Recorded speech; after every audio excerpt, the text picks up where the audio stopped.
নমস্কার বন্ধুরা, আমি রূপা। আজ আবারও একটা টিফিন রেসিপি নিয়ে আপনাদের সাথে চলে এসেছি।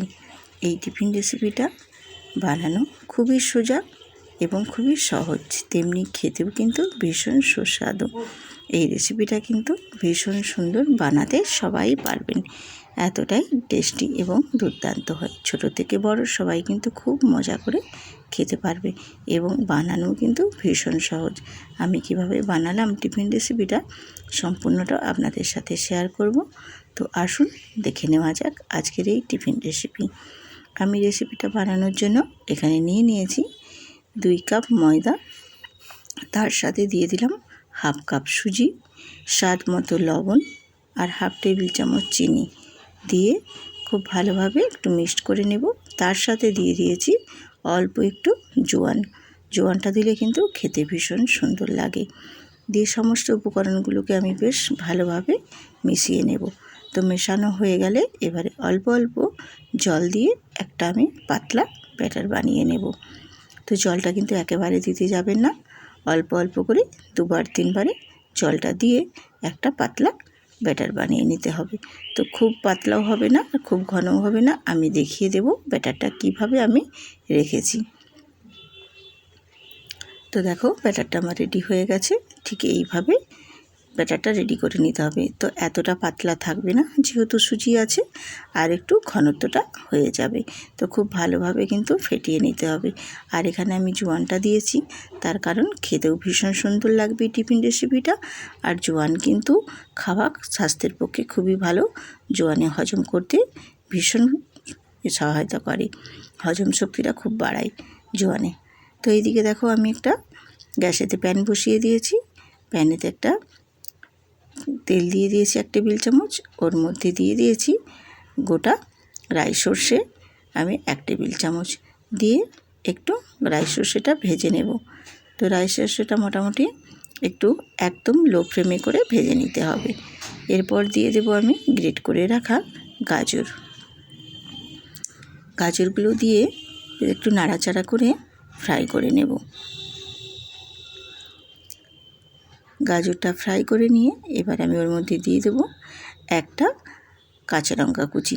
তো যেহেতু আমি এটা বাচ্চাদের জন্য টিফিন রেসিপি করছি, তার জন্য আমি এখানে ঝালের পরিমাণটা কিন্তু অল্প দিয়েছি, তোমরা চাইলে বাড়িয়ে নিতে পারো। আর দিয়ে দিলাম গ্রেট করে রাখা আদা। দিয়ে সমস্ত উপকরণগুলো একটু বেশ ভালো করে নেড়েচেড়ে নিয়ে দিয়ে দেবো এবারে পেঁয়াজের কুচিটা আমি সবের শেষেই দিয়েছি, কারণ পেঁয়াজটা হালকা হালকা ভাজা হলে কিন্তু খেতে বেশ ভীষণ সুন্দর লাগে এবং ভালোও লাগে। এরপর দিয়ে দিলাম আমি স্বাদ মতো লবণ আর অল্প একটু হলুদের গুঁড়ো। আর দেবো এখানে আমি একটা ম্যাগির মশলাটা দিলে কিন্তু খেতে ভীষণ সুন্দর লাগে। ম্যাগির মশলাটা দিয়ে বেশ সমস্ত উপকরণগুলোকে এইভাবে নাড়াচাড়া করে নেব, দিয়ে বেশ ভালোভাবে ফ্রাই করে নেব। তো মোটামুটি আমার ফ্রাই করা হয়ে গেছে। এবারে আমি এটা মধ্যিখানটা একটু ফাঁকা করে সরিয়ে একটা ডিম ফাটিয়ে দিয়ে দেব। ডিমটা দিয়ে আমি এবারে খুব ভালোভাবে সমস্ত উপকরণের সাথে নাড়াচাড়া করে ভালোভাবে একটু ফ্রাই করে নেব। খুব সুন্দরভাবে দেখো, মোটামুটি আমার ফ্রাই করা হয়ে গেছে। নাড়াচাড়া করে এইভাবে ডিমটাও বেশ সুন্দর হয়ে গেছে ভাজা। এবারে আমি এগুলো তুলে নেব। এটা আমি পুরের ক্ষেত্রে ব্যবহার করব। তো এদিকে দেখো, আমার ব্যাটারটাও রেডি হয়ে গেছে। ব্যাটারটা দেখছো কতটা পরিমাণে ঘনত্বটা হয়ে গেছে। আমি এটা ঢেকে রেখে দিয়েছিলাম 20 মিনিট মতো। ঘনত্বটা অনেকটা পরিমাণে হয়ে গেছে। এবারে আমি চলে যাব গ্যাসেতে আবারও আমি ফ্রাই প্যানটা পরিষ্কার করে বসিয়ে দিয়েছি।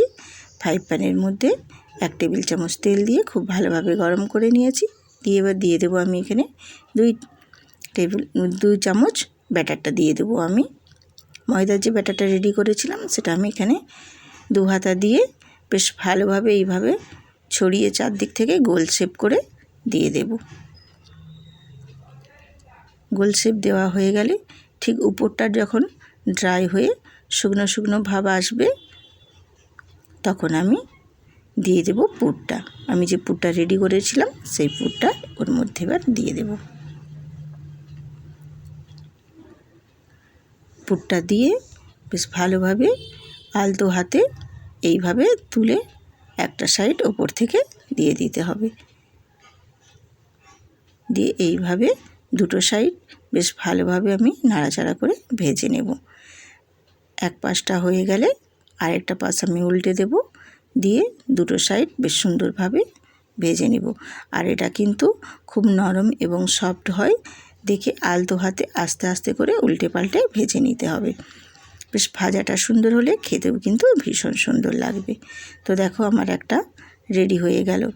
ঠিক এই একই প্রসেসে একইভাবে আমি আবারও দেখো 2 হাতা ব্যাটার দিয়ে দিয়েছি।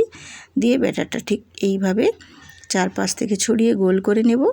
গোল করে নিয়ে ওপর থেকে যখন ড্রাই হয়ে আসবে তখন আমি ওই ডিমের পুরটা দিয়ে আবারও ঠিক একই প্রসেসে এইভাবে উল্টে দিয়ে দুটো পাশ বেশ ভালোভাবে ভেজে নিয়ে এইরকমভাবে আমি প্রত্যেকটা টিফিন নিয়ে বেশ সুন্দরভাবে ভেজে রেডি করে নেব। তো দেখো মোটামুটি আমার প্রত্যেকটাই কিন্তু ভাজা হয়ে গেছে। আমি তুলে নিয়েছি, আমি চলে আসছি। দেখো দেখতে কিন্তু ভীষণ সুন্দর লাগছে, আর এটা কিন্তু ভীষণ সফট এবং নরম হয়। তোমাদের আমি দেখিয়ে দিচ্ছি দেখো। তো আমার এই আজকে টিফিন রেসিপিটা যদি ভালো লেগে থাকে বন্ধুরা, একটা লাইক শেয়ার কমেন্ট করে পাশে থাকবেন এবং সাবস্ক্রাইব করে বেল আইকনটি প্রেস করে রাখবেন। তো সবাই সুস্থ থাকুন, ভালো থাকুন। আবারও আসবো এইরকম নতুন নতুন রেসিপি নিয়ে।